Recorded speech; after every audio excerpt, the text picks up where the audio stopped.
Concept समझने की कोशिश की और उसके बाद फिर हमने कुछ टेक्निकल एस्पेक्ट्स पे बात की। दो टेक्निकल एस्पेक्ट्स हमने डिस्कस किए। नंबर वन कि अगर एक एसे में स्टेटमेंट आ जाए और एक जगह क्वेश्चन आ जाए तो उसको कैसे एड्रेस किया जाए। दूसरा जो टेक्निकल पॉइंट था वो ये था कि अगर एक एसे में कॉन्ट्रास्ट आ जाए और का ऑप्शन आ जाए तो हमने उसमें कौन सा स्टांस लेना है, उसको कैसे अटेम्प्ट करना है। फिर हम आगे बढ़े और आगे हमने इवेल्युएशन क्राइटेरिया पे बात की कि एक एग्जामिनर आपके एसे के पेपर में वो कौन सी चीजें देखते हुए आपका एसे पास या फेल कर रहा है। उसमें हमने तीन बातें की, एक ग्रामर, एक कोहेरेंस और एक रेलेवेंस। तो यहां तक हमारा पहला टॉपिक खत्म हुआ था, पहला लेक्चर। यहां आपको स्टिल कोई एम्बिग्विटी है, किसी किस्म के सवालात हैं तो वो आप मुझसे पूछ सकते हैं, अदरवाइज मैं आज का लेक्चर शुरू करता हूं।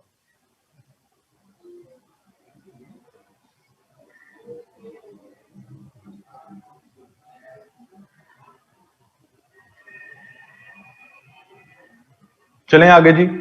अच्छा, हम बात करते हैं आज, अगर हम एसे के स्ट्रक्चर की बात करें, difference between coherence and relevance. Coherence कहते हैं आपकी बात के अंदर तसलसल, आप अपनी बात करते हुए डेविएट ना हो जाए किसी पॉइंट से। आप जो बात कर रहे हैं उसको कंसिस्टेंसी से उसको जारी रखें और एक टाइम जब उसको खत्म करना है उसको एक प्रॉपर वे से खत्म करें। ठीक है, आपकी बात में कंसिस्टेंसी, एक फ्लो, एक तसलसल को कहते हैं कोहेरेंस। एक चीज होती है कि आपसे सवाल पूछा जा रहा है ए पॉइंट के बारे में और आप जवाब दे रहे हैं उसको बी पॉइंट के बारे में। This is called irrelevance. जो आपसे पूछा जा रहा है वो आप एड्रेस नहीं कर रहे, आप उसे कुछ और बता रहे हैं जो वो पूछ ही नहीं रहा। ये डिफरेंस है कोहेरेंस में और रेलेवेंस में।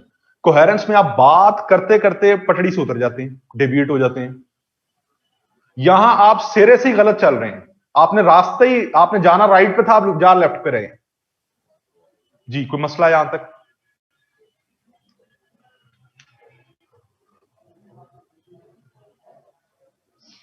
अच्छा जी, अगर हम एसे के स्ट्रक्चर के बारे में बात करें तो हम सबको पता है कि एसे के अंदर एक आउटलाइन होती है। आउटलाइन के बाद आप अपना एसे लिखना शुरू कर देते हैं, उस आउटलाइन की एक्सप्लेनेशन आपका एसे होता है। जब आप एसे लिखना शुरू करते हैं तो सबसे पहला जो पैराग्राफ होता है उसको कहते हैं introduction. First paragraph is all about your introduction. जहां आपका फर्स्ट पैराग्राफ खत्म होता है उससे आगे आपकी बॉडी शुरू हो जाती है एसे की। उस बॉडी पैराग्राफ्स में भी आप मल्टीपल पैराग्राफ्स लिखते हैं और अपने आप एसे को एक्सप्लेन करते हैं। Body paragraphs are all about the explanation of your essay. और आखिर में कंक्लूजन आता है। कंक्लूजन का पैराग्राफ होता है जहां पर आप अपने एसे को आखिरी पैराग्राफ में कंक्लूड करते हैं। हमें यहां से अंदाजा होना चाहिए, अगर मैं आपसे बात करूं और अगर हम समझें कि एसे की स्ट्रक्चरल डेफिनेशन क्या है, तो क्या हम कह सकते हैं कि essay is simply the combination of paragraphs. क्यों? क्योंकि आप इंट्रोडक्शन लिख रहे हैं, फिर आप बॉडी पैराग्राफ्स में आप मुख्तलिफ किस्म के पैराग्राफ्स लिख रहे हैं, उसके बाद आप कंक्लूजन का पैराग्राफ लिख रहे हैं। Paragraph paragraph paragraph paragraph paragraph paragraph. Essay में हेडिंग्स तो होती नहीं है।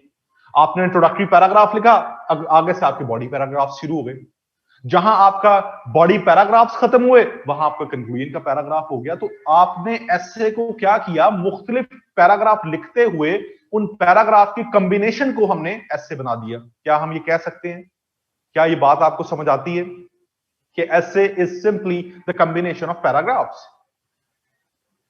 जब हम ये मान रहे हैं, जब हम ये तस्लीम कर रहे हैं कि essay is simply the combination of paragraphs, तो असूल क्या है? असूल ये है कि हमें बजाय इसके कि हम एसे सीखें, हमें पहले ये सीखना चाहिए कि एक पैराग्राफ कैसे लिखा जाता है। क्योंकि एक पैराग्राफ आपके एक एसे का बेसिक कंपोनेंट होता है। आपको सबसे पहले उस बेसिक कंपोनेंट को लिखना आना चाहिए और एक दफा आपको वो बेसिक कंपोनेंट आ गया, आपको एसे लिखना आ गया। क्यों? क्योंकि आपने पैराग्राफ ही तो लिखने हैं अपने एसे में। तो इससे पहले कि मैं आपको सिखाऊं कि एसे का स्ट्रक्चर क्या है, एसे कैसे लिखना है, मैं आज आपको पहले यह सिखाऊंगा कि एसे का जो एक बेसिक कंपोनेंट एक पैराग्राफ होता है वो कैसे लिखा जाता है। तो पैराग्राफ राइटिंग का एक स्ट्रक्चर है, वो स्ट्रक्चर एक स्टैंडर्ड इंग्लिश स्ट्रक्चर बताती है, वो किसी टीचर का, किसी मेरा या किसी और शख्स का बनाया हुआ स्ट्रक्चर नहीं है। स्टैंडर्ड इंग्लिश वो स्ट्रक्चर देती है कि अगर आपने आधे पेज का या एक पेज का या 1.5 या 2 पेजेस का एक पैराग्राफ लिखना है तो उसका ये स्ट्रक्चर है। अब आप सब लोगों से मेरी दरख्वास्त ये है कि कुछ देर के लिए आप बिल्कुल भूल जाएं, अपने दिमाग से निकाल दें कि हम एसे को स्टडी कर रहे हैं। हम अब अगले 15-20 मिनट जो बात करने जा रहे हैं वो सिर्फ और सिर्फ एसे के एक बेसिक कंपोनेंट पैराग्राफ पे बात करने जा रहे हैं। आपने उस पैराग्राफ को, स्ट्रक्चर को समझना है। आपने मुझसे कतई ये सवाल नहीं पूछना कि एक पैराग्राफ को दूसरे के साथ कैसे लिंक करना है, इसकी लेंथ कैसे होनी है, ये इंट्रोडक्टरी पैराग्राफ है या कौन सा पैराग्राफ है, कुछ नहीं पूछना। मैं एक एक चीज बताऊंगा। अभी मैं सिर्फ एक स्टैंडर्ड पैराग्राफ की आपको बताने जा रहा हूं। फर्ज करने कि आपको सीएसएस के एसए के पेपर में सिर्फ पैराग्राफ आना है, बस अगले 15 मिनट के लिए सिर्फ आपने ये इमेजिन करना है कि आपका सीएसएस में पहला पेपर पैराग्राफ राइटिंग का, एसए का नहीं है। हम एसए की बात ही नहीं कर रहे, बिल्कुल भूल जाएं। अभी मैं आपको एक स्ट्रक्चर पढ़ाने जा रहा हूं पैराग्राफ का, उसके ऊपर मैंने एक सैंपल पैराग्राफ लिखा हुआ है। अभी मैं उसको एक एक लाइन को पढ़ाऊंगा, उसके पैराग्राफ को आपको समझाऊंगा, वो फिर हम आगे चलेंगे। ठीक है, तो हम बात करने जा रहे हैं एसए के एक बेसिक कंपोनेंट पैराग्राफ राइटिंग पे। पैराग्राफ क्या होता है, उसका स्ट्रक्चर क्या होता है, उस पर जरा गौर करें। Structure of paragraph. पैराग्राफ के स्ट्रक्चर में 5 इंग्रेडिएंट्स होते हैं। इन 5 इंग्रेडिएंट्स से मिलकर आपका एक पैराग्राफ बनता है। Number 1, topic sentence.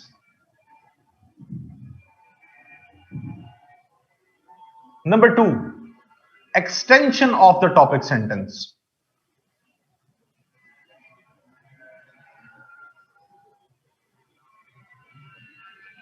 Number 3, explanation. Number 4, exemplification. Number 5, conclusion. एक पैराग्राफ अगर आप, बेशक आधे पेज का, एक पेज का, 1.5 या 2 पेजेस का, अगर आप पैराग्राफ लिखना चाहें तो वो उसमें ये 5 इंग्रेडिएंट्स फॉलो होंगे। पहली चीज है टॉपिक सेंटेंस, उसके बाद आती है extension of the topic sentence, फिर आता है एक्सप्लेनेशन, उसके बाद आती है एग्जाम्पलिफिकेशन और आखिर में आता है कंक्लूजन। इन 5 इंग्रेडिएंट्स से मिलकर आपका एक पैराग्राफ बनता है। ठीक है, व्हाट इज टॉपिक सेंटेंस? आप लोग मेरी फाइल खोल लें जो आप लोगों के साथ शेयर की गई है ग्रुप में, उसको फाइल को खोलें, स्ट्रक्चर ऑफ पैराग्राफ में जाएं और नीचे आपके एक सैंपल पैराग्राफ दिया गया है कलरिंग के अंदर, मुख्तलिफ कलर्स में लिखा हुआ मैंने। Challenges to good governance in Pakistan. Challenges to good governance in Pakistan, ये आपका एक पैराग्राफ दिया गया है। इसको जरा सब लोग खोल लें।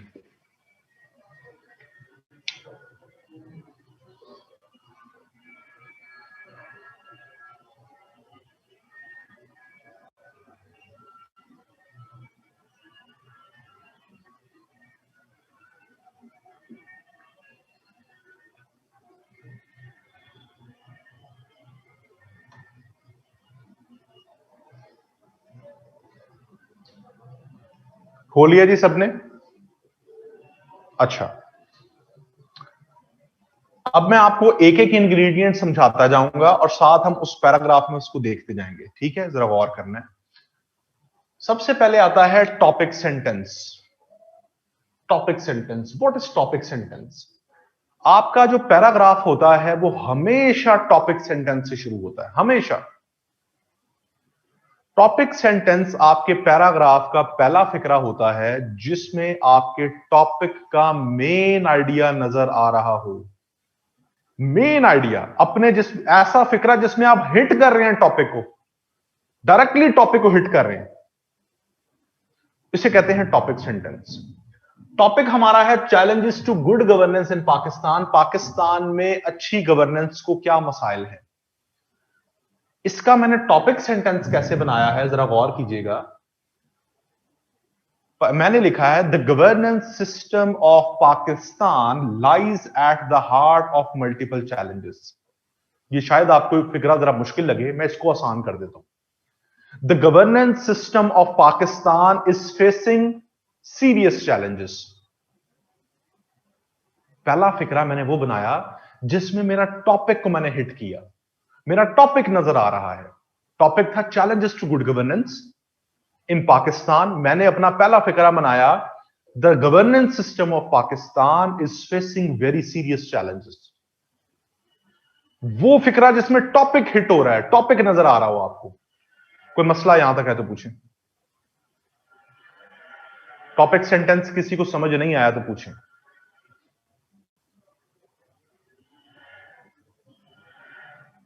सबको समझ आ गया है टॉपिक सेंटेंस? अच्छा, टॉपिक सेंटेंस से अगला एक फिक्रा होता है एक्सटेंशन। एक्सटेंशन किसे कहते हैं?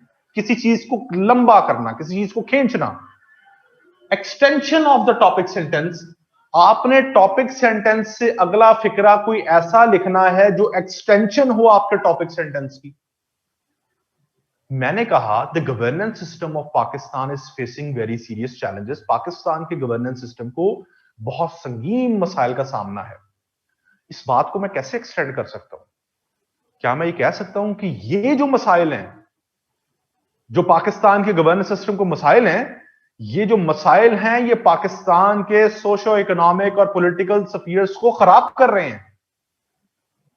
मैंने टॉपिक सेंटेंस की एक्सटेंशन में एक बात कर दी। पढ़ें जरा, दोनों जुमले पढ़े। पहले टॉपिक सेंटेंस पढ़ें, उसके बाद एक्सटेंशन पढ़ें। The governance system of Pakistan lies at the heart of multiple challenges. These challenges are impeding the country's socio-economic and political affairs. जी, एक्सटेंशन में किसी का मसला है तो पूछें।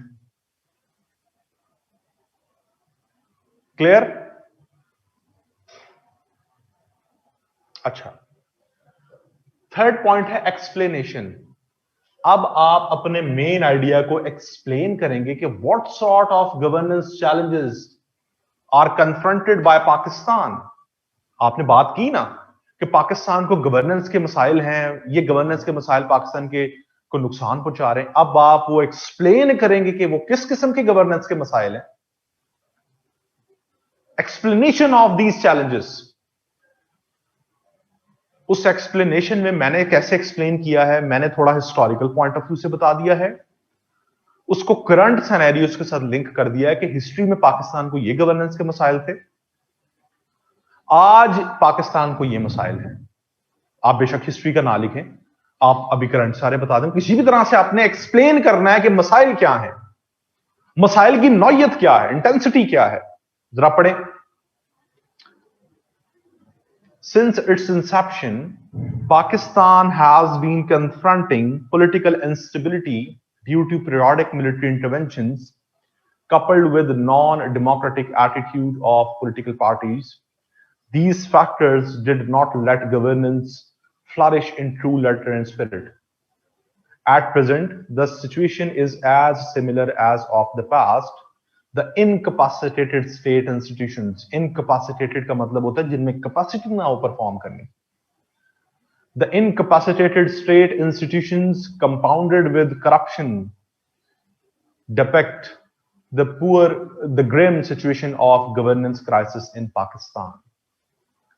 मैंने बता दिया कि हिस्ट्री में पॉलिटिकल इंस्टेबिलिटी थी, पीरियोडिक मिलिट्री इंटरवेंशन थी, नॉन डेमोक्रेटिक एटीट्यूड था पॉलिटिकल पार्टी का। आज भी सिचुएशन उस तरह की है, इनकैपेसिटेटेड स्टेट इंस्टीट्यूशंस हैं, करप्शन है मुल्क में, जिन्होंने हमारी गवर्नेंस को खराब किया। एक्सप्लेन किया गवर्नेंस के मसाइल को। यहां तक किसी को समझ नहीं आई तो पूछें। किसी किस्म का मसला जी यहां तक क्लियर है? यहां तक अच्छा। आगे है एग्जाम्पलिफिकेशन। एग्जाम्पलिफिकेशन का वर्ड ड्राइव हुआ है एग्जाम्पल से। एग्जाम्पलिफिकेशन का मतलब जब आपने टॉपिक सेंटेंस लिख लिया, एक्सटेंड कर लिया, उसको एक्सप्लेन कर लिया, आपकी बात में तब तक वजन नहीं है, आपकी बात में तब तक अथॉरिटी या ऑथेंटिसिटी नहीं है, आपकी बात ऑथेंटिक तब तक नहीं है जब तक कि आप कोई स्ट्रॉन्ग और ऑथेंटिक रेफरेंस ना दें किसी ऐसी ऑर्गेनाइजेशन का, किसी ऐसी बुक का, किसी ऐसे ऑथर का, किसी ऐसे राइटर का, किसी ऐसे इकोनॉमिस्ट का जो वही बात कर रहा है जो आप बात कर रहे हैं। आपने कहा पाकिस्तान में गवर्नेंस के मसाइल हैं, आप एग्जाम्पल दें कि जनाब ह्यूमन डेवलपमेंट इंडेक्स हर साल एक रिपोर्ट पब्लिश करता है, उसमें पाकिस्तान की रेटिंग जो है वो 148 है। इसका मतलब ये कि पाकिस्तान में इंसानों पे पैसा खर्च नहीं होता। इंसानों पे पैसा खर्च ना होने का मतलब कि पाकिस्तान में एफिशिएंट पब्लिक सर्विस डिलीवरी नहीं है। इनडायरेक्टली आप बता रहे हैं, वो ह्यूमन डेवलपमेंट इंडेक्स की कमजोर रेटिंग ये बता रही है कि आपकी गवर्नमेंट फेल हो गई है लोगों को पब्लिक सर्विस डिलीवरी देने में, लोगों को सही तरह गवर्न करने में। आप क्या कह रहे हैं? आप भी तो यहां पे यही सारी बातें कर रहे हैं कि पाकिस्तान में गवर्नेंस का क्राइसिस है। आपने अपनी बात को ऑथेंटिसिटी देने के लिए, उसमें वजन डालने के लिए ऑथेंटिक रेफरेंस का इस्तेमाल किया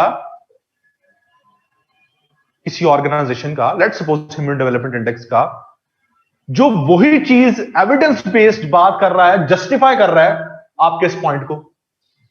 तो आपकी इस पॉइंट में जस्टिफिकेशन आ गई, एविडेंस आ गया, आपकी बात ऑथेंटिक हो गई क्योंकि आपने रेफरेंस दे दिया। रेफरेंस हमेशा ऑथेंटिक होना चाहिए।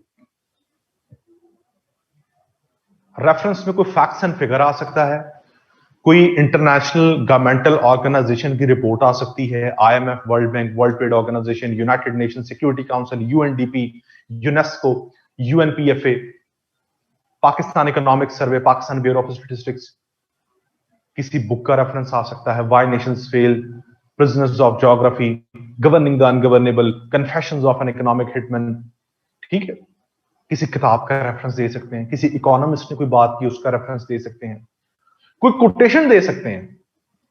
ऑथेंटिक चीज के थ्रू आपने अपनी बात में वजन डालना है, अपनी बात को ऑथेंटिसिटी देनी है।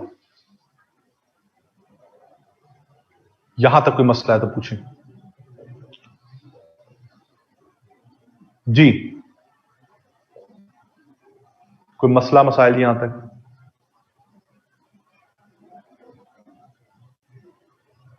आखिर में आता है कंक्लूजन। कंक्लूजन का लफ्जी मतलब क्या होता है? कंक्लूजन का लफ्जी मतलब होता है बात को खत्म करना, बात को वाइंड अप कर देना। लफ्जी मतलब कंक्लूजन का क्या है? बात को वाइंड अप कर देना, खत्म कर देना। कुछ स्टूडेंट्स ना इसको मिस परसीव करते हैं। रेफरेंस हम कोटेशन के थ्रू भी दे सकते हैं, मैंने भी कहा कि आप कोई कोटेशन हो सकती है, रिपोर्ट्स हो सकती हैं, किसी बुक का रेफरेंस हो सकता है, किसी ऑथर का रेफरेंस हो सकता है, कुछ भी हो सकता है। कंक्लूजन, कंक्लूजन का मतलब होता है बात को वाइंड अप करना। स्टूडेंट्स इससे मिस परसीव कर जाते हैं कि ऊपर हम चैलेंजेस डिस्कस कर रहे हैं तो शायद हमने आखिर में इसका सोल्यूशन देना है। नहीं, कंक्लूजन का मतलब बात को खत्म करना, वाइंड अप कर देना। ऊपर से एक चलती बात को आके वाइंड अप कर दिया, दैट इज कंक्लूजन। कंक्लूजन का मतलब सोल्यूशन नहीं होता। अब मैंने उस बात को कैसे वाइंड अप किया है? मैंने इस बात को वाइंड अप किया है, ये जरा ऑरेंज कलर देखें। Therefore, the government and state institutions concerned must take affirmative actions in order to cope with ongoing dilemmas so that the country may prosper in true letter and spirit. मैंने कहा कि जनाब ये सारे governance के मसाइल चल रहे हैं, इन मसाइल को हल करने के लिए गवर्नमेंट और स्टेट इंस्टीट्यूशंस को अफर्मेटिव एक्शंस लेने चाहिए ताकि हम इन मसाइल को खत्म कर सकें। बस बात खत्म। अगर मैं यहां बताता कि किस किस्म के मेजर्स लेने चाहिए तो वो होता सोल्यूशन। ऊपर से बात चलती आ रही थी, मैंने उसको वाइंड अप किया कि ये मसाइल चल रहे हैं, इनको खत्म करने की जरूरत है। बस मैंने ये नहीं बताया कि कैसे खत्म करना है। अगर मैं बताता तो सॉल्यूशंस हो जाते, सॉल्यूशन नहीं डाल रहे। यहां तक कोई मसला है तो पूछें। ले आओ, ले आओ।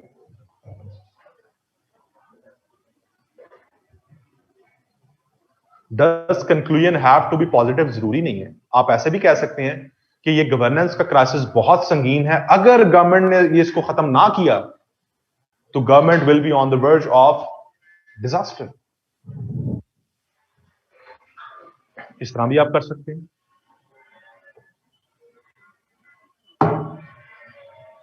कोई मसला यहां तक क्लियर?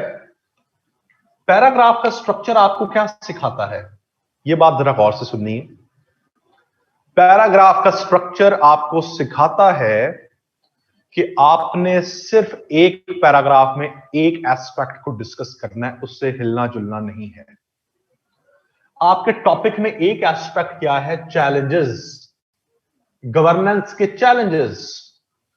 तो आपको इस पैराग्राफ में सिर्फ चैलेंजेस ही एक्सप्लेन करने हैं, इन चैलेंजेस के कॉजेस, इनके इंपैक्ट्स, इनके सॉल्यूशंस कुछ डिस्कस नहीं करना। एक पैराग्राफ हमेशा एक एस्पेक्ट पे होता है, आपने उस एस्पेक्ट से डेविएट किसी सूरत नहीं करना, और ये चीज आपकी कोहेरेंस को स्ट्रॉन्ग करता है। आपको अगर इस पैटर्न पे पैराग्राफ लिखना आ जाता है तो आपको ऐसे लिखना आ जाता है। अभी मैं आगे जस्टिफाई करूंगा कैसे। ये पैराग्राफ एसेंस है एस्से का। और अगर आपको ये एस्से लिखना, अगर आपको ये पैराग्राफ लिखना आ जाता है तो आपको एक बेसिक कंपोनेंट पे अबूर हासिल हो जाएगा, एंड दैट इज कोहेरेंस। आपकी बात में फ्लो, कंसिस्टेंसी आ जाएगी।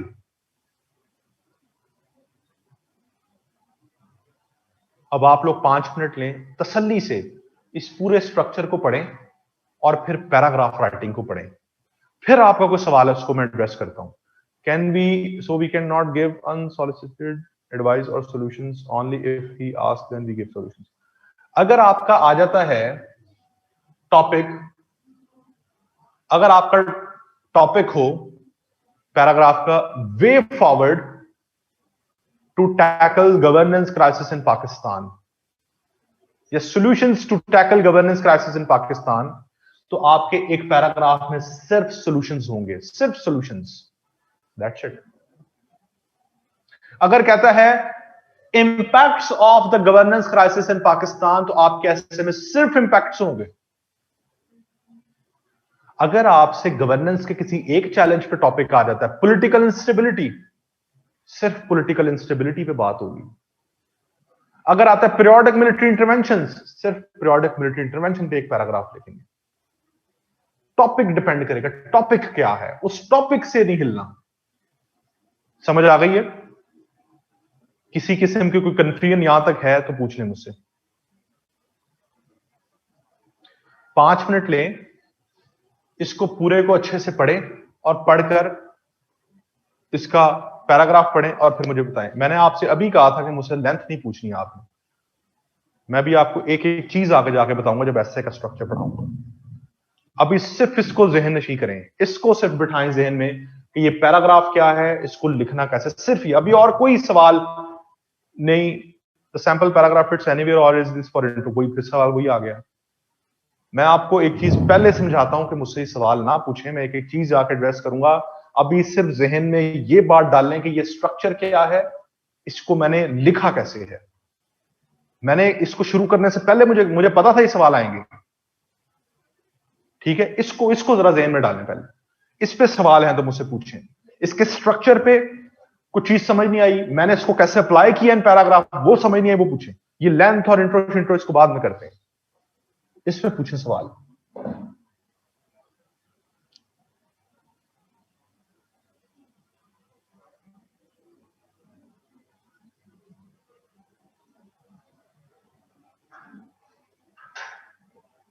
अहमद, मैं आपको आंसर करता हूं, बाकियों को क्वेश्चन जरा पढ़ लेने दें पहले, बाकियों को भी जो क्वेश्चन मैं एक एक करके एड्रेस करूं।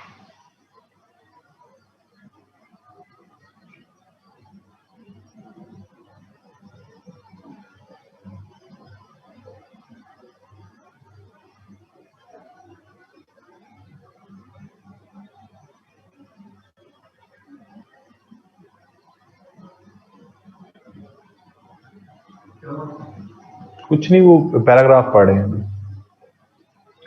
स्टार्ट करते हैं।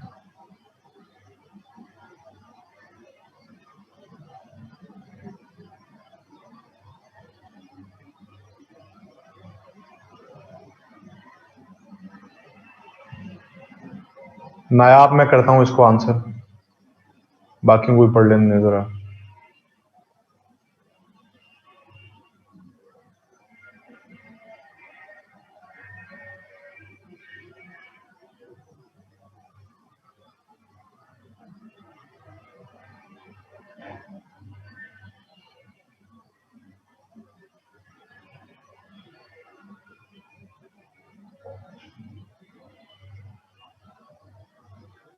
जी पढ़ लिया सबने जी?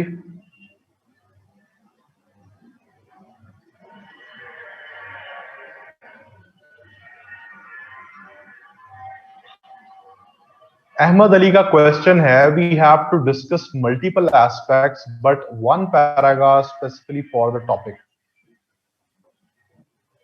इनका माइक करें unmute. Ahmad Ali.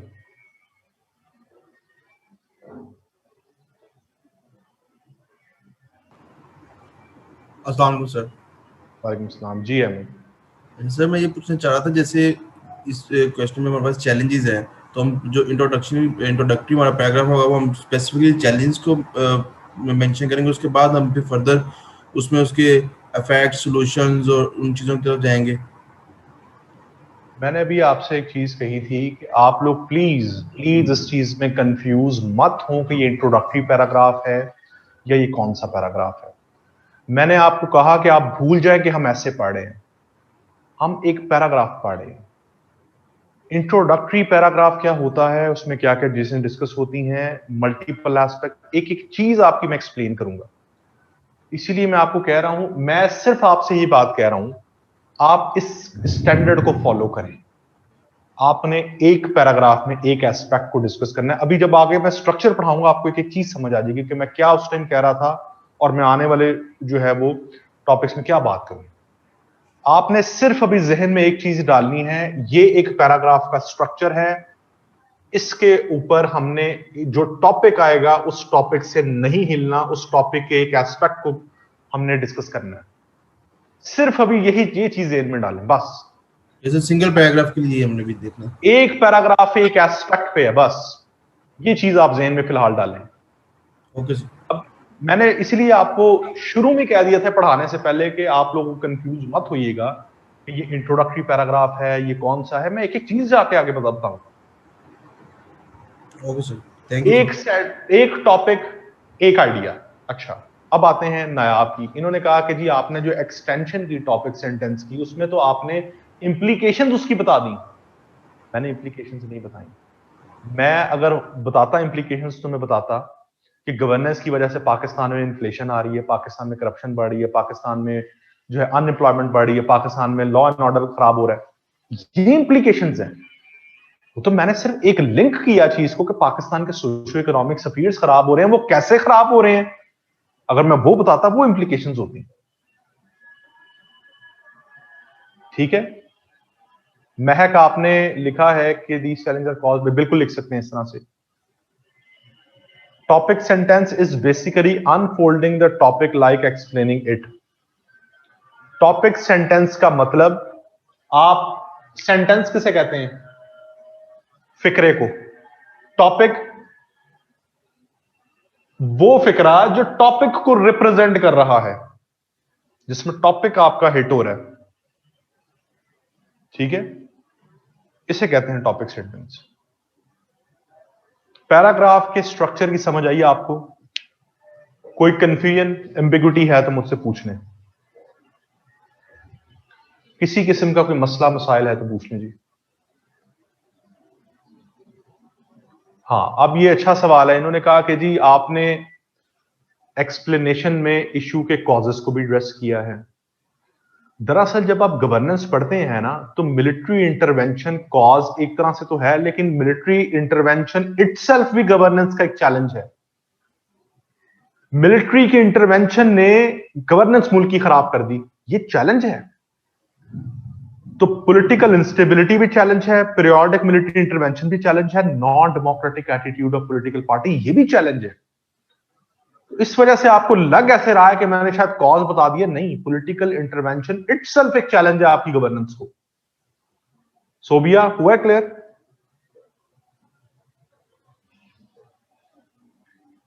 I have a question. If I quote some author reference like, अच्छा जी, पाकिस्तान हार्ड कंट्री, ठीक है, नहीं। अच्छा, ये पूछ रही है कि जी क्या अगर मैं किसी बुक को रेफर करती हूं तो क्या मुझे एज इट इज उसके वर्ड उठा कर लिखने होंगे? नहीं, अपने अल्फाज में आपने एक्सप्लेन करना। एज इट इज क्यों उठाने हैं उसके वर्ड्स? आपने अपने अल्फाज में जो है वो चेंज करना है। ठीक है। अच्छा जी, will there be a separate para for implications? जी, इम्प्लीकेशंस का अलग से पैराग्राफ होगा। ठीक है, अगर आपको टॉपिक दिया जाता है इम्प्लीकेशंस का, आप उसकी इम्प्लीकेशंस पे लिखेंगे। ठीक है। Isn't challenge also a cause? Sir, अगर कॉज हो भी जाए तो फिर क्या फर्क पड़ता है? अब पॉलिटिकल इंटरवेंशन है, वो चैलेंज भी है, वो कॉज भी है, तो उसको आप एज अ चैलेंज लिखेंगे, उसमें क्या मसला है? ठीक है जी। और कोई क्वेश्चन किसी किस्म का?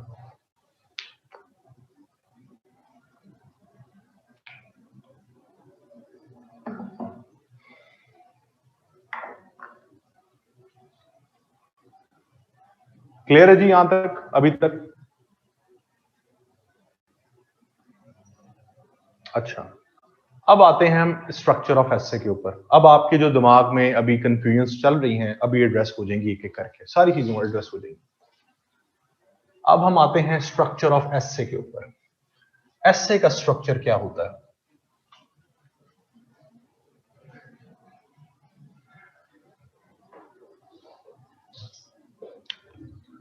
एक एसे के स्ट्रक्चर में 4 इंग्रेडिएंट्स होते हैं। Structure of essay,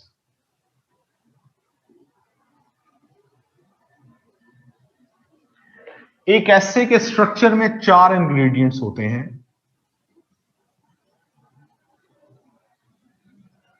outline, introduction, body paragraphs,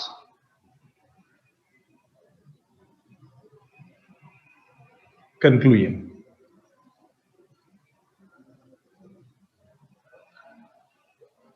पहले मैं आपको इस स्ट्रक्चर का एक ओवरव्यू देता हूं, उसके बाद हम एक एक चीज को हम डिस्कस करेंगे थॉरोली। जहां तक आ गई ओवरव्यू की बात, तो जो चीज मैं पढ़ा रहा हूं वहां समझ ना आए तो मुझसे पूछना है, अगली बात नहीं मुझसे पूछनी। ठीक है, एक एक चीज एड्रेस हो जाएगी आपकी। इंट्रोडक्शन की एक अंदर चीज आती है थीसिस स्टेटमेंट।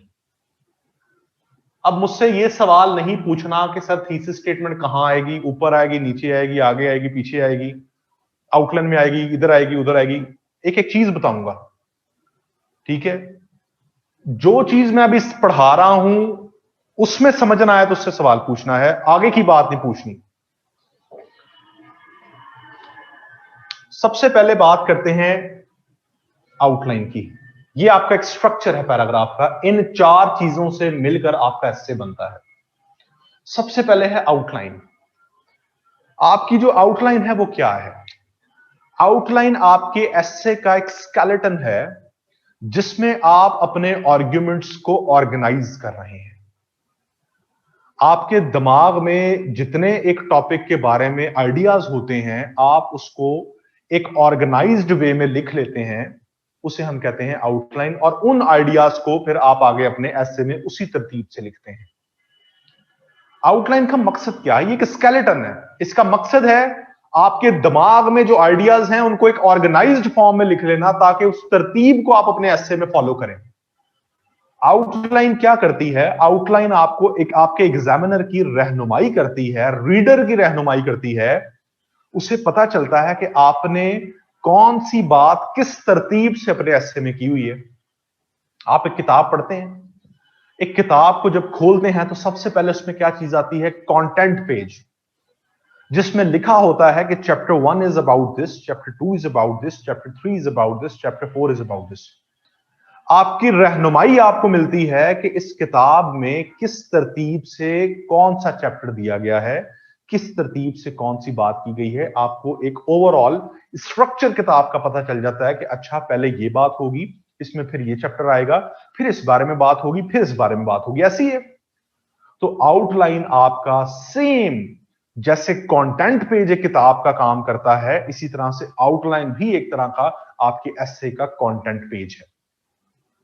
यहां तक कोई मसला किसी किस्म का है तो पूछें।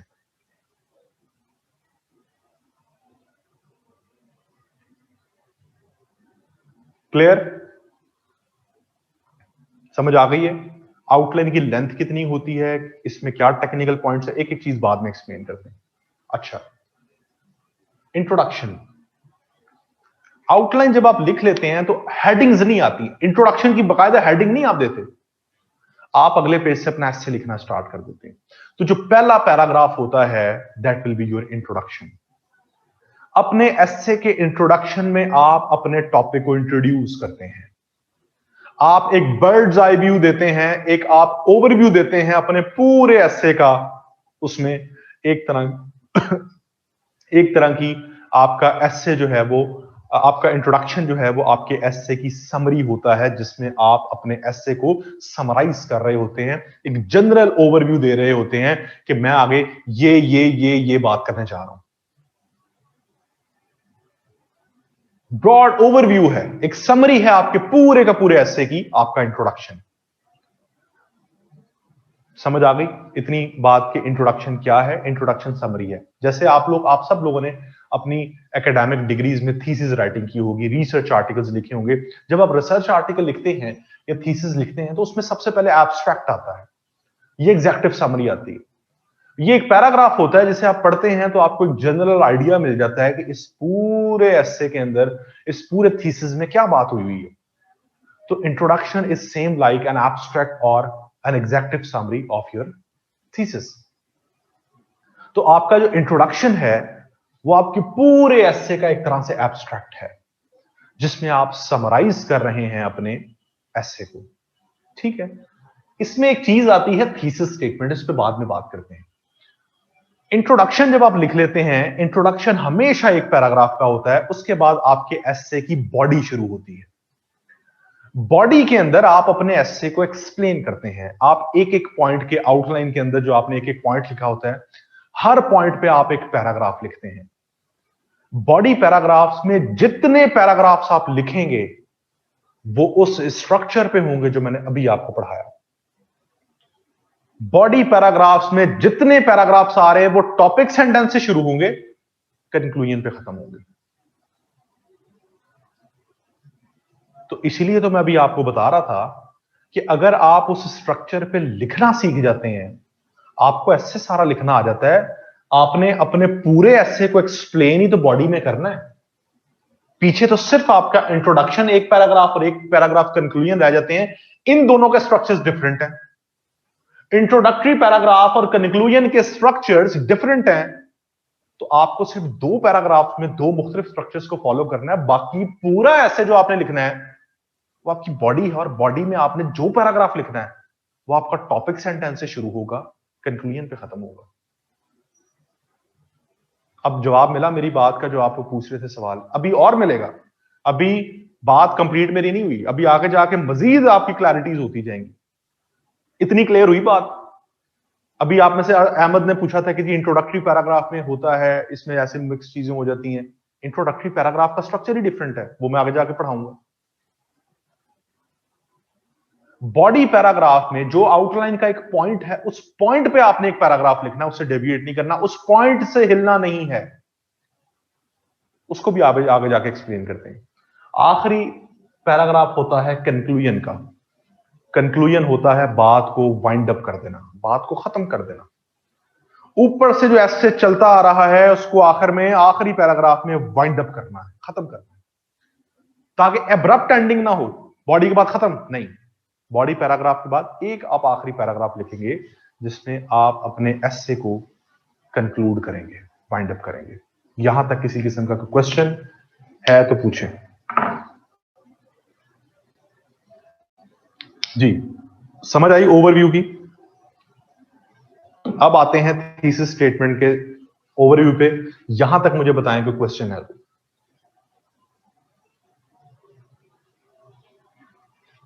इस पे बाद में बात करते हैं, कंक्लूजन नेगेटिव होना चाहिए पॉजिटिव होना चाहिए, बाद में बात होगी। यहां अभी जो मैंने अभी समझाया है उस पर मुझसे सवाल पूछें कि कॉन्सेप्ट किसी का समझ ना आए वो चीज पूछे।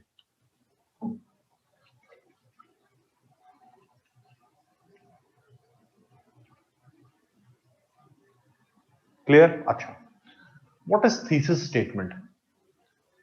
पहली चीज तो मैं आपको ये क्लियर कर दूं कि थीसिस स्टेटमेंट हमेशा पूरे एस्से में, जरा गौर से सुनिएगा, थीसिस स्टेटमेंट हमेशा आपके एस्से में दो जगह पे आती है, मैंडेटरी है, जहां जरूरी है, लाजिम है आप पे डालना। एक आपका इंट्रोडक्शन और एक आपका कंक्लूजन। इंट्रोडक्शन में कहां आएगी ये जब मैं आपको इंट्रोडक्शन का स्ट्रक्चर पढ़ाऊंगा वहां बताऊंगा कहां आएगी। कंक्लूजन में कहां आएगी? स्ट्रक्चर के टाइम पढ़ेंगे कंक्लूजन में कहां आएगी। कुछ स्टूडेंट्स कहते हैं जी फलां टीचर ने हमें कहा कि जी आउटलाइन के अंदर भी थीसिस स्टेटमेंट डाल दें। डाल सकते हैं, ऑप्शनल है, लेकिन उसके फायदे नुकसान क्या है वो हम आउटलाइन में डिस्कस करते हैं। मैंडेटरी कहां है, जरूरी कहां, जहां आनी ही आनी है, introduction and conclusion. What is the concept of thesis statement? Thesis statement is simply your stance on the specific topic. आप जिस टॉपिक के ऊपर अपना एस्से लिखने जा रहे हैं, जहां एस्से क्या है? Expression of your thoughts. आप जिस टॉपिक के ऊपर अपनी थॉट्स को एक्सप्रेस करने जा रहे हैं, अपनी इजहार ख्याल करने जा रहे हैं, उन थॉट्स के बारे में आपका मौकफ, आपका स्टांस। थीसिस स्टेटमेंट आपका किसी भी मौजू के ऊपर आपका मौकफ होता है, स्टांस होता है।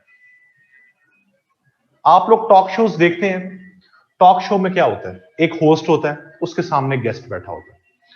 होस्ट आके जी इंट्रोड्यूस करवाता है कि जी मेरा नाम फलां है, आज का जो मेरा मौजू है, टॉपिक है डिस्कशन का, टॉक शो का, वो ये है, और मेरे साथ ये फलां गेस्ट बैठे हुए हैं।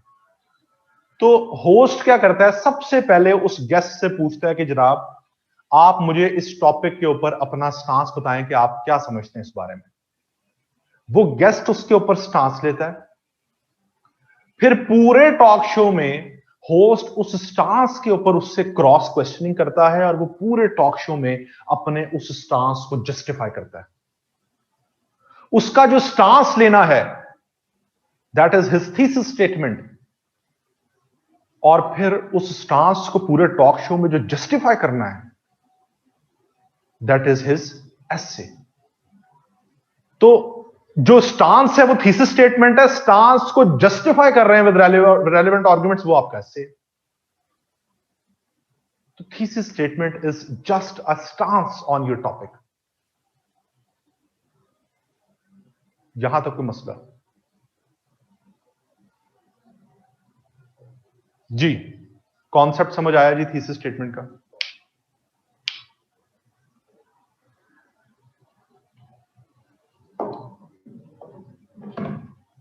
क्लियर है जी यहां तक? चलें, अब हम एक एक करके चीजों को डिस्कस करते हैं। जब भी आप एस्से के अंदर एक टॉपिक चूज करते हैं, सीएसएस के अंदर आपको 10 टॉपिक्स आते हैं, उनमें से आपने एक टॉपिक चूज करना होता है। टॉपिक किस बेस पे चूज किया जाता है? आपके एरिया ऑफ इंटरेस्ट, आपका बैकग्राउंड नॉलेज, आपके पास research based facts and figures, references, इन 3 बेसिस पे आप अपना एक टॉपिक चूज करते हैं कि आपके पास नॉलेज कितना है, आपके पास कितना फैक्ट्स एंड फिगर्स हैं, और क्या आपके एरिया ऑफ इंटरेस्ट से रिलेटेड है या नहीं है। थीसिस स्टेटमेंट हमेशा इंट्रो में आती है, मैं आगे जाके एक्सप्लेन करता हूं। टॉपिक आप किस बेस पे चूज करते हैं? इन 3 चीज पे। आपने टॉपिक अब सेलेक्ट कर लिया, लेट्स सपोज हमने एक बहुत आसान सा टॉपिक लिखूंगा, वहां से हम अपनी पूरी बात करेंगे। अब एक एक चीज को मैं एक्सप्लेन करने जा रहा हूं, ठीक है? एक टॉपिक है, लेट्स सपोज आपने एक टॉपिक सेलेक्ट कर लिया, इकोनॉमिक challenges of पाकिस्तान।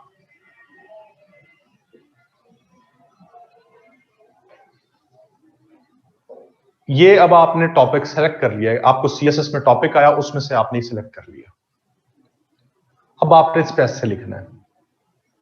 सबसे पहला स्टेप क्या होगा जब आप एक टॉपिक चूज करते हैं?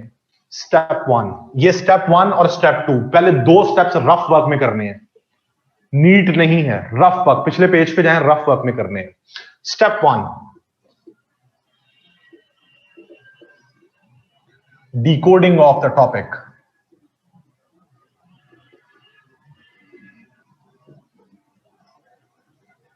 डिकोडिंग का मतलब ब्रेनस्टॉर्मिंग। ब्रेनस्टॉर्मिंग करके हमने टॉपिक को खोलना है, टॉपिक में मुख्तलिफ डोमेन्स को, डायमेंशंस को सॉर्ट आउट करना है कि हम इस टॉपिक में किन किन चीजों को डिस्कस कर सकते हैं। जब आप टॉपिक को डी कोड करते हैं, खोलते हैं, ओपन करते हैं, तो आपको दो तरह के आइडियाज एक टॉपिक में से मिलते हैं, एक मेन आइडियाज, एक अलाइड आइडियाज।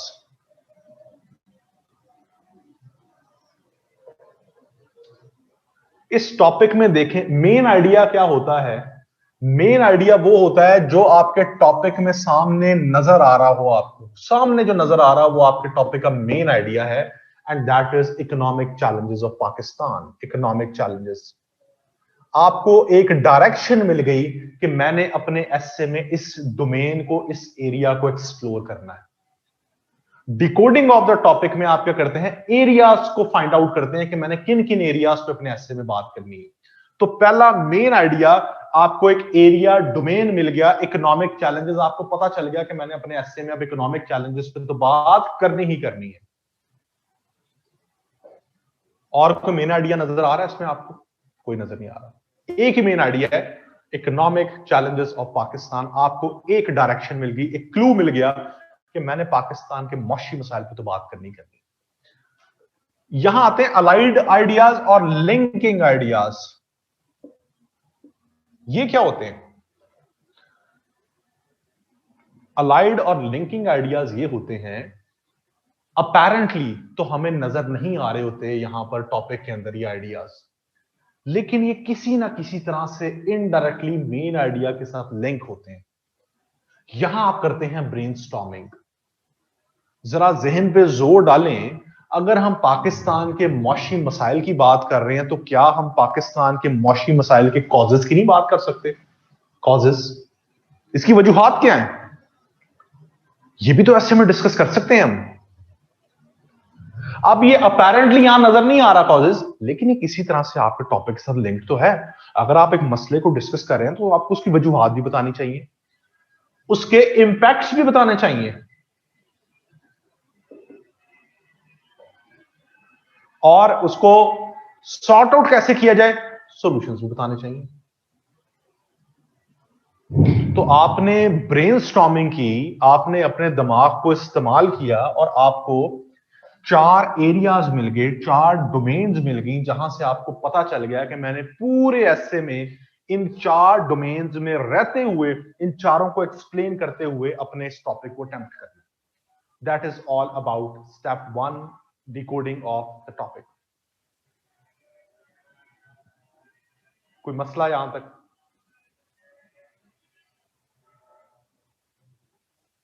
समझ आ गई बात की या नहीं आई? मैंने आपको आगे आने वाले लेक्चर्स में इंटरप्रिटेशन ही सिखानी है, डिकोडिंग ही सिखानी है।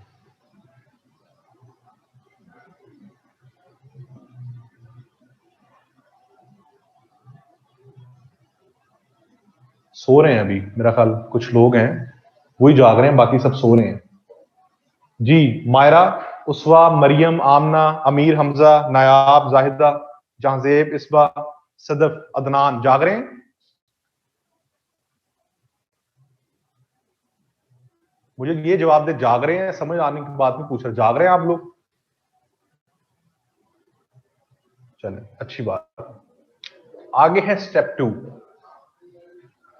Step 2, step 2 is all about formulation of thesis statement. ठीक है, are allied ideas always relate to cause implications and solutions? नहीं, ये डिपेंड करता है आपका टॉपिक क्या है। आपको अपने टॉपिक को देखते हुए चीजों को करना होगा, ठीक है? अपने टॉपिक को देखते हुए आपने यहां पर अलाइड आइडियाज को सॉर्ट आउट करना है। ये हम करेंगे जब आगे टॉपिक्स आएंगे, मुख्तलिफ टॉपिक्स आते जाएंगे, हम उनमें ब्रेनस्टॉर्मिंग करते जाएंगे। लिंकिंग आइडियाज, मैंने आपको बताया कि ऐसे आइडियाज जो आपको नजर तो नहीं आ रहे होते लेकिन वो इनडायरेक्टली आपके टॉपिक से लिंक्ड होते हैं। अगर आप पाकिस्तान के मौशी मसाइल की बात कर रहे हैं तो ऑब्वियस बात है उसके कॉजेस की बात भी कर सकते हैं कि वजूहात क्या है इनके पीछे, उनके इंपैक्ट्स की बात की जा सकती है कि उसके इंपैक्ट्स क्या हैं, और उसके सॉल्यूशंस की बात की जा सकती है कि इसके हल क्या है, सॉल्यूशन क्या है। अब हम आते हैं अपने असल पॉइंट पे। चूंकि हम एक टॉपिक अब सेलेक्ट किया है तो सबसे पहले क्या होना चाहिए, हमें उस पर स्टांस, अपना मौकफ लेना चाहिए। अब हम उसके ऊपर अपना मौकफ डेवलप करने जा रहे हैं, ठीक है? उसको मौकफ को हम रफ वर्क में लिख के साइड पे रख देंगे। जब इंट्रोडक्शन लिखना शुरू करेंगे वहां जाके उसको उठाएंगे वहां से और लगा देंगे, ठीक है? तो मौकफ हम अब अपना जो है डिफाइन करने जा रहे हैं। मैं जो थीसिस स्टेटमेंट बनाऊंगा उसमें आपको ये चारों डोमेन्स नजर आ रही होंगी। क्यों? क्योंकि जो मैंने 4 एरियाज निकाले, इनको देखते हुए मैं अपना मौकफ डेवलप करने जा रहा हूं, स्टांस लेने जा रहा हूं, ठीक? अब जरा आप लोगों ने देखना है, मैं थीसिस स्टेटमेंट बनाने जा रहा हूं इस टॉपिक के ऊपर, इकोनॉमिक चैलेंजेस ऑफ पाकिस्तान। उस पर जरा गौर करना है आप लोगों ने।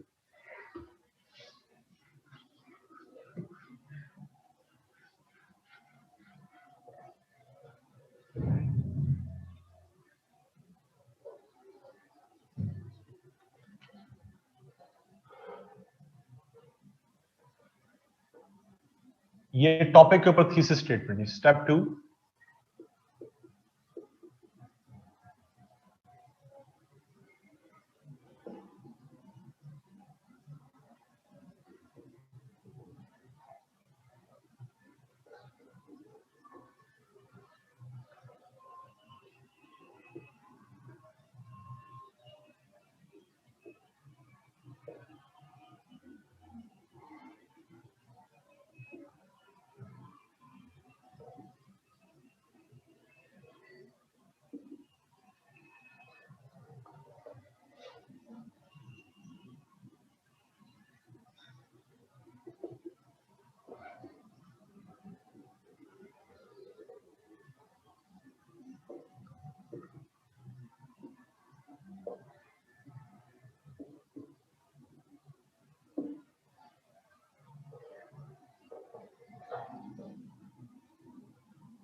ये मेरा मौकफ है इस टॉपिक के ऊपर, मेरा थीसिस स्टेटमेंट है।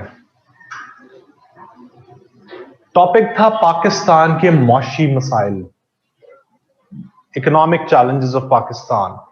मैंने मौकफ लिया द इकोनॉमिक प्रॉब्लम्स, कोई बात, the economic problems of Pakistan have hampered the development prospects of the country due to various factors. In order to cope with the existing economic woes कहते हैं प्रॉब्लम्स को, pertinent measures should be taken in true latent spirit. Topic था पाकिस्तान के मौशी मसाइल।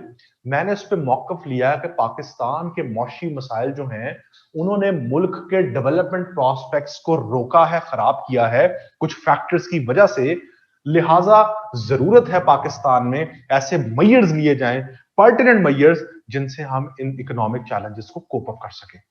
ये मेरा मौकफ है। इस स्टांस में मैंने आपको भी बताया कि ये मैंने स्टांस बनाया स्टेप 1 की बेस पे।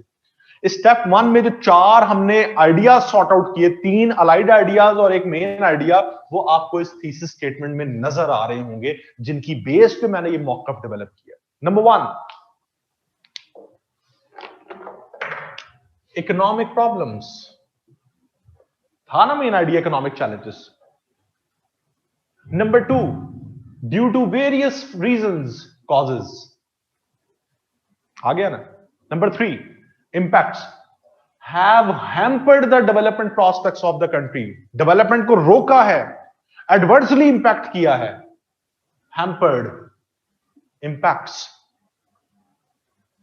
pertinent measures, solutions। वो चारों एरियाज आपको नजर आ रहे हैं जिसकी हमने डिकोडिंग की थी, वो चारों आपको इस थीसिस स्टेटमेंट के अंदर नजर आ रहे हैं। यहां तक कोई क्वेश्चन है तो पूछें, अभी खत्म नहीं हुई थी इस स्टेटमेंट की बात, खत्म नहीं हुई, यहां तक कोई कंफ्यूजन है तो पूछें।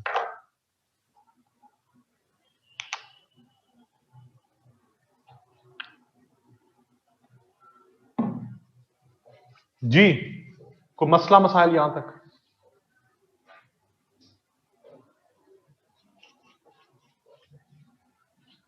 क्लियर?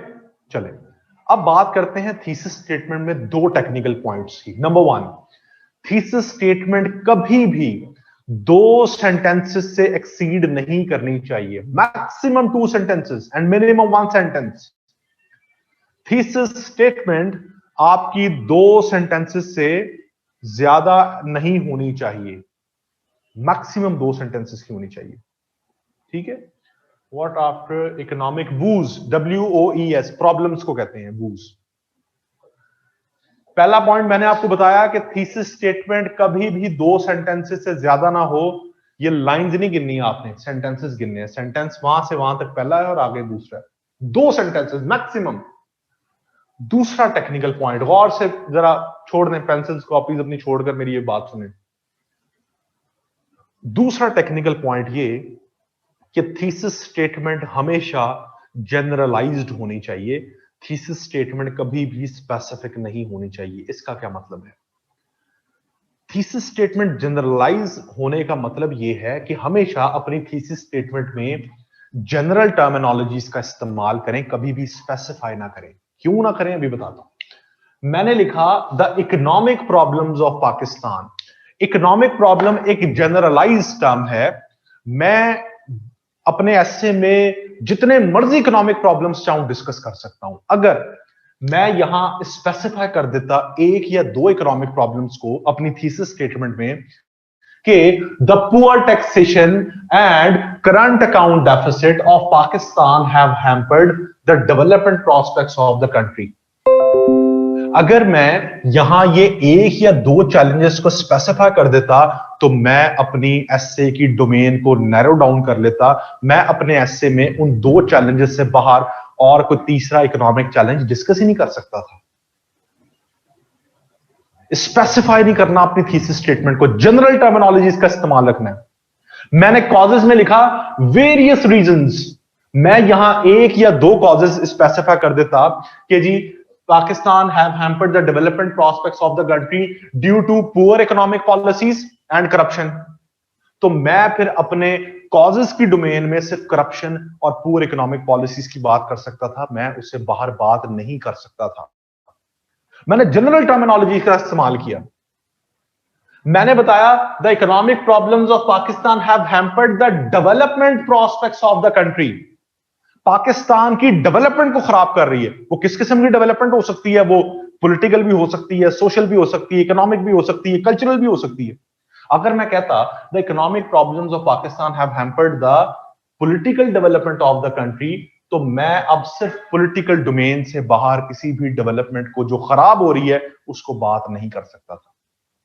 मैंने बात की पर्टिनेंट मेजर्स की। मैं यहां अगर 1-2 सॉल्यूशंस को स्पेसिफाई कर देता कि एफबीआर में रिफॉर्म्स लेके आनी चाहिए, आप अपनी जो इंटरप्राइजेस जो आपको नुकसान पहुंचा रही हैं आप उसको प्राइवेटाइज कर दें। अगर मैं यहां बात कर देता प्राइवेटाइजेशन ऑफ एसओईज की, स्टेट ओन्ड एंटरप्राइजेस की या टैक्सेशन की, तो मैं अपने सॉल्यूशंस को नैरो डाउन कर लेता। हमेशा थीसिस स्टेटमेंट जनरलाइज्ड होनी चाहिए, क्योंकि ये मौकफ है, इस मौकफ को आगे जस्टिफाई करना है। अगर मौकफ को ही आप स्पेसिफाई करेंगे तो आपकी जस्टिफिकेशन भी आगे जाके अपने एस्से में स्पेसिफिक हो जाएगी, आप अपने एस्से की डोमेन्स को नैरो डाउन कर देंगे। अगर आप यहां यहां यहां या यहां स्पेसिफिक टर्मिनोलॉजीज का, specific challenges, specific causes, impacts या सॉल्यूशंस का डिस्कस करते हैं, ठीक है। This is all about the thesis statement. आपको यहां पर किसी किस्म का कोई सवाल है, कोई चीज समझ नहीं आई तो मुझसे पूछें।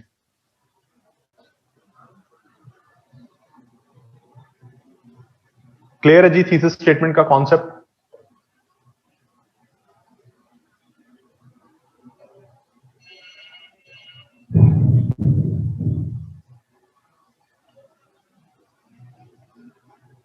सेंटेंस हमेशा छोटे लिखने चाहिए, लंबे लंबे सेंटेंस नहीं लिखने चाहिए, लेकिन आपका थीसिस स्टेटमेंट जो है वो टू सेंटेंसेस की होनी चाहिए। ऐसे चाहे आर्गुमेंटेटिव है, चाहे नैरेटिव है, सॉरी नैरेटिव तो आता नहीं, चाहे वो एक्सपोजिटरी डिस्क्रिप्टिव, हर तरह की थीसिस स्टेटमेंट यही होगी।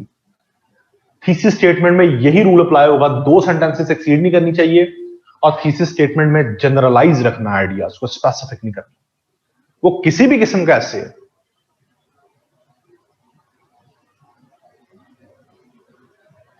थीसिस स्टेटमेंट की हद तक कोई किसी किस्म का मसला है तो मुझसे पूछें।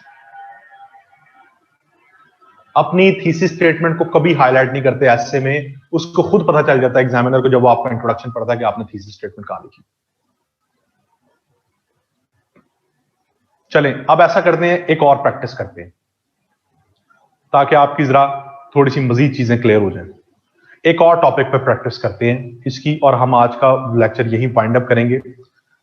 नेक्स्ट लेक्चर में मैं आपको आउटलाइन और आपको इंट्रोडक्टरी पैराग्राफ और बॉडी और कंक्लूजन्स में हम बात करेंगे, ठीक है। क्योंकि इस टाइम पे आउटलाइन को कम से कम डिस्कस करने के लिए आधा घंटा चाहिए, इसमें बहुत टेक्निकल पॉइंट्स हैं, अब वो हमारे पास टाइम नहीं है, तो हम आपको इसमें मैं एक और टॉपिक पे हम यही दोबारा से प्रैक्टिस करते हैं ताकि आपको मजीद क्लैरिटी हो जाए चीजों में। टॉपिक है new wars lie in economic Jones.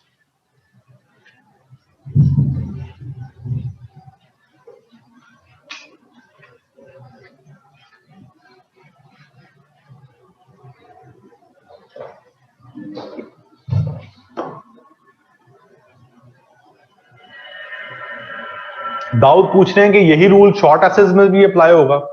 100% यही रूल अप्लाई होगा। ये वीडियो स्टक हो गई।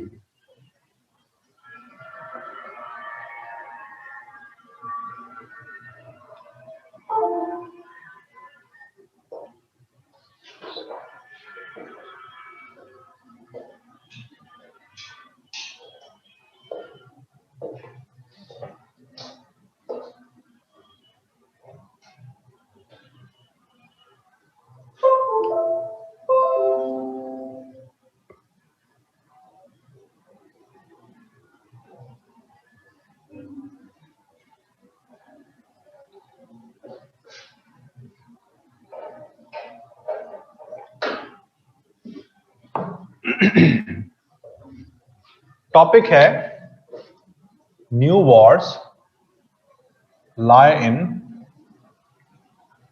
Economic fronts. Step 1, decoding main ideas, allied ideas. इसमें मेन आइडिया आपको क्या नजर आ रहा है? वो कह रहा है कि आज की जंगें इकोनॉमिक फ्रंट्स पे लड़ी जा रही हैं। आज की जंगों के पीछे जो मोटिव्स हैं वो इकोनॉमिक मोटिव्स हैं।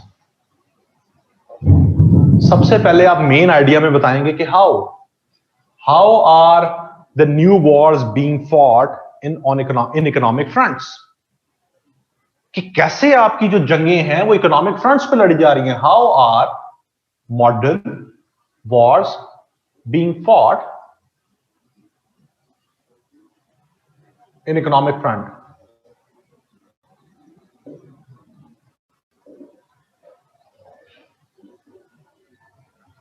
अलाइड आइडियाज में क्या होगा? अब अलाइड आइडियाज में आपके यहां पर अपेरेंटली तो कोई आइडिया नजर नहीं आ रहा। आपने मेन आइडिया डिस्कस किया, बताएंगे यहां पर कि कैसे आज की जो मॉडर्न वॉर्स हैं वो इकोनॉमिक वॉर्स हैं। अलाइड आइडियाज में क्या आ सकता है? अलाइड आइडियाज में आ सकता है कि अगर आज की जंगें इकोनॉमी के ऊपर बेस्ड हैं, आज की जो जंगें दुनिया में हो रही हैं, इसके दुनिया के लिए रेपरकशंस क्या हैं, इसके दुनिया के ऊपर इंपैक्ट्स क्या हैं, इंपैक्ट्स। कॉजेस क्यों नहीं इसमें आएंगे? क्योंकि ऑलरेडी कॉजेस आप बता तो रहे हैं कि आज की जंग इकोनॉमिक वॉर्स हैं, वो इकोनॉमी की वजह से लड़ी जा रही हैं। और आप बताएंगे इन जंगों को मिटिगेट कैसे किया जा सकता है, how to mitigate solutions, way forward, 3 dimensional ऐसे 3 डायरेक्शंस मिल गई। पहले आप बताएंगे कि कैसे जंगें आज इकोनॉमिक जोन्स में लड़ी जा रही हैं, फिर आप बताएंगे उसके दुनिया पे इंपैक्ट्स क्या है और उनको रोका कैसे जा सकता है। सिंपल। तो मुश्किल बात इसमें कोई मुश्किल चीज है? कोई मुश्किल नहीं।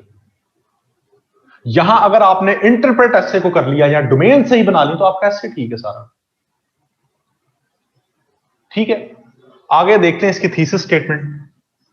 थीसिस स्टेटमेंट जरा फाइल खोलें वो वाली, उसमें मैंने बनाई हुई है, आउटलाइन के ऊपर थीसिस स्टेटमेंट मैंने लिखी है, उसको जरा पढ़ें।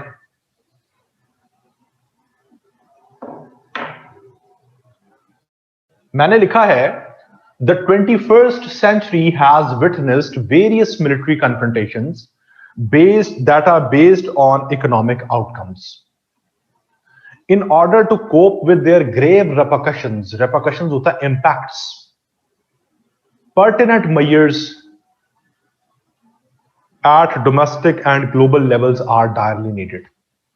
मैंने कहा 21वीं सदी में जो जंगें हो रही हैं वो इकोनॉमी की बेस पे हो रही हैं, तो मेरी पहली जो है वो हाईलाइट हो रही है डोमेन।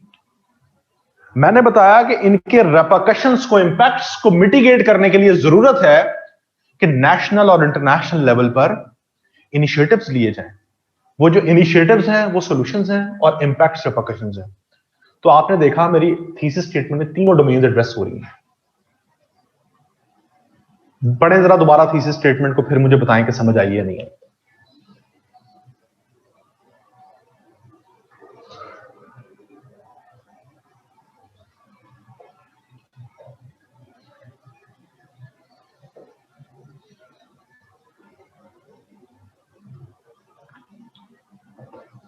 जरा कैमरा ना नीचे कर दें थोड़ा।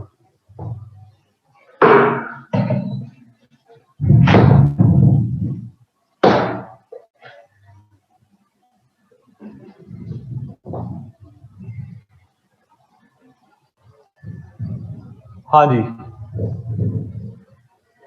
फरखंदा पढ़ें आप जरा थीसिस स्टेटमेंट और मुझे बताएं क्या समझ नहीं उसमें आई। जी क्लियर है जी? किसी किस्म का कोई मसला?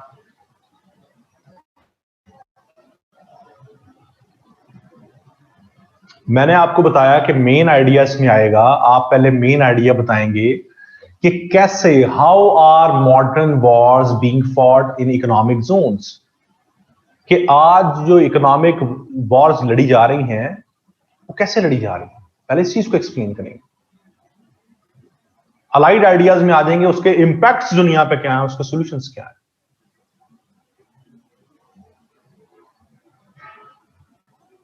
आप रीजनल लेवल पे कर लें, बेशक domestic, regional and global level कर लें, कुछ भी कर लें। ऐसे के अंदर कोई चीज हरफे आखिर नहीं है, जो मर्जी लिखें इसके अंदर, एक डोमेन में रहते हुए रीजनल भी डाल दें, इसमें कोई मसला नहीं है। कोई मसला मसाइल जी यहां तक समझ आइए? आज के लेक्चर की चीजें कुछ क्लियर होना शुरू हुई हैं। कल का हमारा आखिरी लेक्चर होगा स्ट्रक्चर के ऊपर, उसमें हम पूरा स्ट्रक्चर कंप्लीट कर लेंगे। आपके एक क्वेश्चन उसमें एड्रेस हो जाएगा। Can you please read the statement under main idea? How are modern wars being fought in economic zones?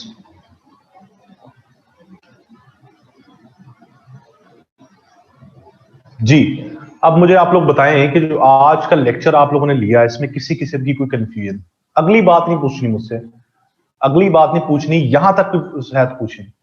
6 lecture मैंने, मेरे साथ आपके 6 लेक्चर्स हैं। पहले 3 लेक्चर स्ट्रक्चर पे हैं। मैं पहले 2 लेक्चर्स में स्ट्रक्चर पढ़ाता हूं, लेकिन डिपेंड करता है क्लास के क्वेश्चंस, उनको समझ आ रही है या नहीं आ रही, स्टूडेंट्स को एम्बिग्युइटीज ज्यादा हैं, उनको एड्रेस करते करते फिर तीसरा लेक्चर भी उसमें लग जाता है। तो मैंने कहा कि मैं 3 लेक्चर्स में स्ट्रक्चर पढ़ाऊंगा, अगले 3 लेक्चर्स में हम 3 एसेस पढ़ेंगे जिनके ऊपर इस स्ट्रक्चर को अप्लाई करेंगे।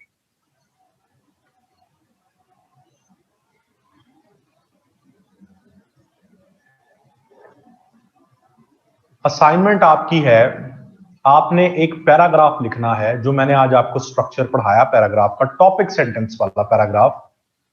दोबारा जरा गौर से सुनना है। टॉपिक सेंटेंस वाला जो मैंने आपको स्ट्रक्चर पढ़ाया पैराग्राफ का, उस स्ट्रक्चर के ऊपर आपने एक पैराग्राफ लिखना है। उसका टॉपिक है challenges to higher education in Pakistan. Challenges to higher education in Pakistan, इसके ऊपर आपने एक पैराग्राफ लिखना है, चाहे आधे पेज का हो चाहे 1 पेज का हो। इसी स्ट्रक्चर को फॉलो करते हुए उसमें रेफरेंस भी देना है, टॉपिक सेंटेंस से शुरू करना है, कंक्लूजन पे वो खत्म होना चाहिए। टॉपिक है challenges to higher education in Pakistan. Students higher education commission के ऊपर लिख देते हैं, HEC पे नहीं, हायर एजुकेशन सिस्टम की बात हो रही है। पाकिस्तान में जो हायर एजुकेशन के मसाइल हैं उनके ऊपर एक पैराग्राफ लिखना है, इस स्ट्रक्चर को फॉलो करते हुए जो मैंने पढ़ाया। Do we need to buy your essay book? मेरी आप ऐसे की किताब खरीदना चाहते हैं तो जरूर खरीद लें, नहीं चाहते तो फिर भी ना खरीदें, it's totally up to you. अभी उसका अपडेटेड एडिशन आया जिसमें मैंने 25 एसेस डिस्कस किए हैं, 25 एसेस। उन एसे से बाहर एसे नहीं आएगा आपका CSS में, ये मैं गारंटी करता हूं। उसमें फुल फ्लेज एसेस नहीं है। मैंने उसमें सबसे पहले थॉरोली जो आपको स्ट्रक्चर पढ़ा रहा हूं, स्ट्रक्चर मैंने लिखा है उसमें। उस स्ट्रक्चर के बाद मैंने 25 एसेस के ऊपर आउटलाइंस बनाई हैं, थीसिस स्टेटमेंट्स बनाई हैं, इंट्रोडक्शंस लिखे हैं और कंक्लूजन्स लिखे हैं। फिर मैंने आखिर में उस किताब के अंदर कोटेशंस डाली हुई हैं, कनेक्टर्स डाले हुए हैं, ये चीजें मैंने डाली हैं। छोटी सी किताब है, वो अगर आप लोग लेना चाहें आपको मिल सकती है। दराज.pk से आप खरीद लें, जहांगीर वर्ल्ड टाइम्स से आप खरीद लें, अपने किसी शहर के बड़े बुकलेट से खरीद लें, वो खरीद सकते हैं। अगर नहीं भी खरीदना चाहते तो it's totally up to you, ठीक है। तो बहरहाल वो आपको किताब आपकी वो आप उसमें ऐसे आपका कवर हो जाएगा। मेरी बुक का नाम क्या है? एसे एसेंशियल्स के नाम से मेरी किताब है, एसे एसेंशियल्स बाय अरसलान जाहिद। अरसलान जाहिद मेरा नाम है, मेरी किताब का नाम है एसे एसेंशियल्स। ब्लैक कलर की बुक है, छोटी बुक है वो आप लोग ले लें। उसमें आपके ये कंसर्न्स एड्रेस हो जाएंगे। उन 25 एसेस में से बाहर ऐसे नहीं आएगा, ये मैं गारंटी करता हूं। एसे एसेंशियल्स। दूसरी बात कि मैंने आपको जो भी दिया असाइनमेंट, चूंकि मेरा आप लोगों के साथ ये असाइनमेंट वाला पहला इंटरेक्शन है, मैं आपको 1-2 चीजें जरा क्लियर करता चलूं।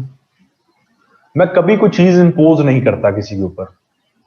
आप मुझे खुद बताएंगे कि असाइनमेंट किस टाइम पे सबमिट करवाएंगे आप, लेकिन जो टाइम आप डिसाइड करेंगे, 1 घंटा, आधा घंटा, 2 घंटे, 3 घंटे की गुंजाइश नहीं, 1 मिनट की भी गुंजाइश नहीं है कि उससे ऊपर टाइम हो जाए। 1 मिनट की जो लेट असाइनमेंट हुई उसको मैं सबमिट नहीं करूंगा, वो मैं चेक नहीं करूंगा। 1 मिनट की भी गुंजाइश नहीं है। इसलिए चॉइस आपकी है, टाइम दिन आपने डिसाइड करना है, टाइम आपने डिसाइड करना है।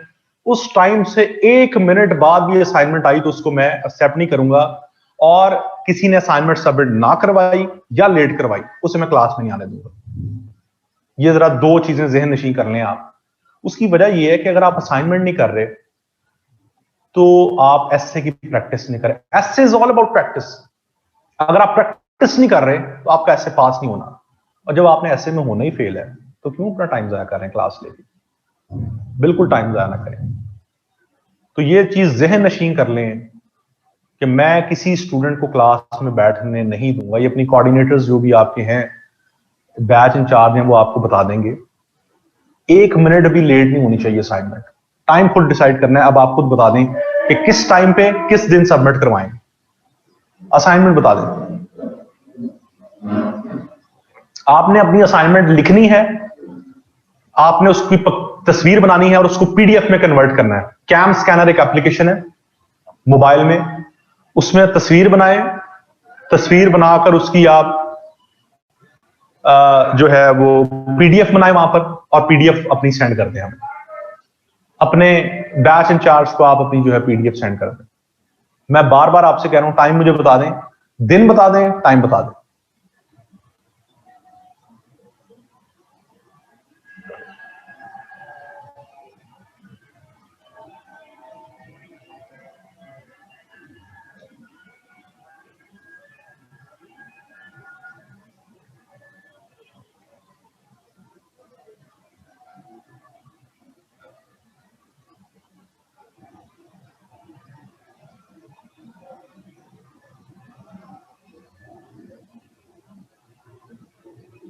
Thesis is all about your stance. It is not about choosing yes or no. It's your stance on the topic. आपका मौक़िफ़ क्या टॉपिक पे। ज्यादातर लोग वेडनेसडे का कह रहे हैं, Wednesday 3 PM, 5 PM, 9 PM, 12 PM। ये PM भी डिसाइड कर लेंगे क्या होता है, पहले ये समझ लें। PM भी कुछ स्टूडेंट्स को समझ नहीं आती कि PM किसे कहते हैं। 12 PM का मतलब वो रात के 12 बजे सबमिट करवा रहे होते हैं कि सर आपने तो PM का कहा था। 12 PM मींस दोपहर के 12 बजे, 12 AM मींस रात के 12 बजे, 3 PM मींस दोपहर के 3 बजे। लिटरली रात को 3 बजे स्टूडेंट्स असाइनमेंट सबमिट करवा रहे होते हैं। तो सर 3 PM कहा था आपने।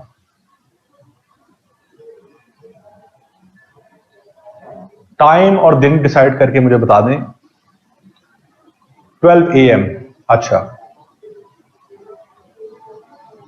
चलें, वेडनेसडे रात 9 बजे भेज देंगे असाइनमेंट। एक पेज का या आधे पेज का पैराग्राफ लिखना है। परसों वेडनेसडे है, परसों रात 9 बजे आपकी असाइनमेंट सबमिट हो जानी चाहिए। आपकी 9 बजे की डेडलाइन है। लिटरली 9:01 पे भी कोई असाइनमेंट आई तो एक्सेप्ट नहीं करेंगे, वो यही नहीं करेंगे, कोऑर्डिनेटर्स ही नहीं करेंगे एक्सेप्ट, ठीक है। और किसी के असाइनमेंट लेट सबमिट है या नहीं सबमिट तो वो क्लास से बाहर है। फिर आपने इतराज नहीं करना। सिफारिश नहीं मैं सुनता किसी की, यहां पर मैं आपको बता रहा हूं, बड़े क्लियर बता रहा हूं, किसी की सिफारिश नहीं है। वो क्लास में नहीं आएगा स्टूडेंट कोई भी। इस पे काम करें, मेहनत करें। ऐसे इज ऑल अबाउट प्रैक्टिस। ये आपने अभी तक देख लिया कितनी को मुश्किल है, कोई रॉकेट साइंस नहीं है ऐसे, सिर्फ प्रैक्टिस है। जितना प्रैक्टिस करेंगे उतना ऐसे तैयार हो जाएगा। नहीं करेंगे तो कभी भी नहीं पास कर सकते, ये भी लिख लें मेरी बात। ज्यादा से ज्यादा प्रैक्टिस करें। ऑल्दो ये 6 लेक्चर्स हैं, 6 लेक्चर्स में मैं मजीद मैक्सिमम आपको 1-2 असाइनमेंट्स ही दे सकता हूं, क्योंकि कैपेसिटी इतनी है ना 6 लेक्चर्स में। तो जितनी दे सकते हैं उसका फायदा उठाएं, इस ऐसे के लेक्चर को समझें और समझकर इसको अप्लाई करें अपने तौर पर, चीजों को काम करें, ठीक।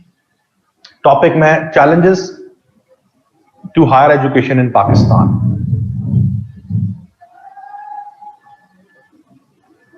जाहिदा, आप जो डेली बेसिस पे काम कर रही हैं, 2 ऑप्शंस हैं, मैं नहीं चेक कर सकता डायरेक्टली। एक ऑप्शन ये है कि आप अपना काम भेज दिया करें, यहां पर हमारे काउंसलर्स हैं, हमारा इंग्लिश डिपार्टमेंट है, वहां पे इंग्लिश के लोग चेक करके आपको वापस भेज दिया करेंगे। या आप लोगों में से जो लोग लाहौर से हैं वो लोग इधर इंस्टीट्यूट में आकर इन पर्सन आकर चेक करवा सकते हैं। इन पर्सन मैं चेक कर लूंगा, आप लोग आ जाया करें इंस्टीट्यूट, यहां पर इनसे जो लोग लाहौर से हैं अगर वो मुझसे वैल्यूएशन इन पर्सन करवाना चाहते हैं इंस्टीट्यूट आ जाए। यहाँ पे आप उनसे अपनी कोऑर्डिनेटर से मेरा टाइम पूछने किस टाइम में अवेलेबल होता हूँ, उस पर आप आके इन पर्सन मिल सकते हैं। मैं इन पर्सन उसमें आपकी वैल्यूट कर सकता हूँ, लेकिन रोज मैं ऑनलाइन नहीं चेक कर सकता।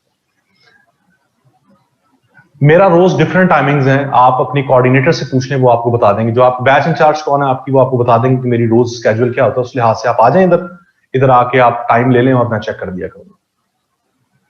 चले इंशाल्लाह जी, नेक्स्ट आपकी क्लास है मेरा ख्याल, और उसके बाद फिर आप नेक्स्ट में हम इंशाल्लाह बात करेंगे।